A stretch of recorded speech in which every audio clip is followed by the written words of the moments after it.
Bonjour, on commence une vision chassidique spéciale Simchat Torah. Alors comme vous le savez, à Simchat Torah, tous les juifs du peuple d'Israël, sans exception, doivent monter à la Torah.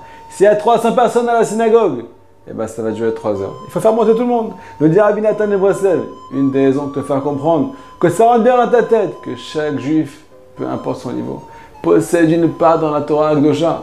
Et oui, il y a 600 000 lettres par rapport à 600 000 âmes. Chaque âme en fonction d'une lettre. Quand tu vas monter au Sefer Torah, tu vas te dévoiler à toi-même que tu possèdes une part personnelle dans le Sefer Torah. Le dit Rabbi Nachman de Breslev, comment arriver à l'amour de la Torah? Comment arriver à l'assiduité de la Torah?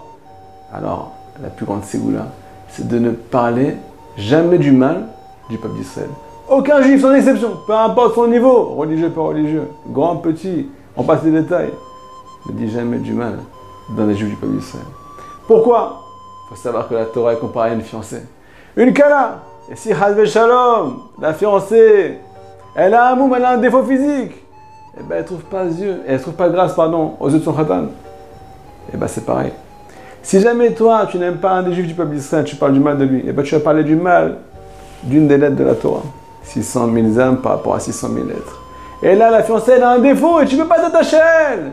Ça, c'est le deuxième chidouche. Alors, une petite histoire. Un jour, un des élèves du Baal Shem Tov a été le voir. Elle lui a demandé, Rav, pourquoi avoir annulé tous les jeûnes? Pourquoi avoir annulé toutes les mortifications? Et il faut savoir qu'il y a plusieurs années, il y avait des juifs très très pieux que pour se rapprocher de la Kadosh Baruch Hu, ils mettaient toute la matière de côté pour laisser place au spirituel. Et pour ça, ils se mortifiaient du matin au soir. Ils faisaient des jeûnes à n'en plus finir. Et le Baal Shem Tov a tout annulé. Alors cet élève lui a demandé, Rav, comment on va faire maintenant? Comment on va faire pour revenir vers la Kadosh Baruch Hu?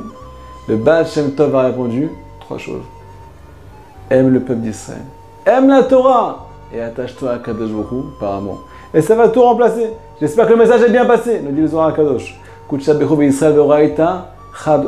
La Torah, Hashem et le peuple d'Israël forment une seule chose. Si tu aimes le peuple d'Israël, tu vas pouvoir t'attacher à Hashem. Tu vas pouvoir t'attacher à la Kala, à la fiancée. Elle n'a pas de défaut, elle n'a plus de défaut. Si tu as un conflit avec le peuple d'Israël, tu es en conflit avec une âme, tu es en conflit avec une âme du Sefer Torah. Et là, tu ne peux pas t'attacher à Hashem. Tu ne peux pas revenir à ta source. J'espère que le message est clair.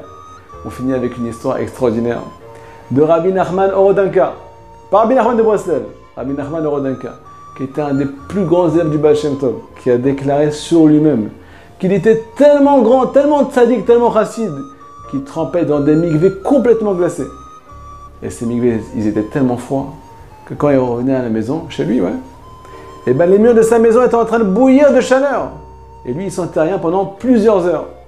Mais ça ne l'a pas empêché d'avoir des mauvaises pensées, d'avoir des pensées négatives. Je ne rentre pas dans les détails de quelles pensées on parle maintenant.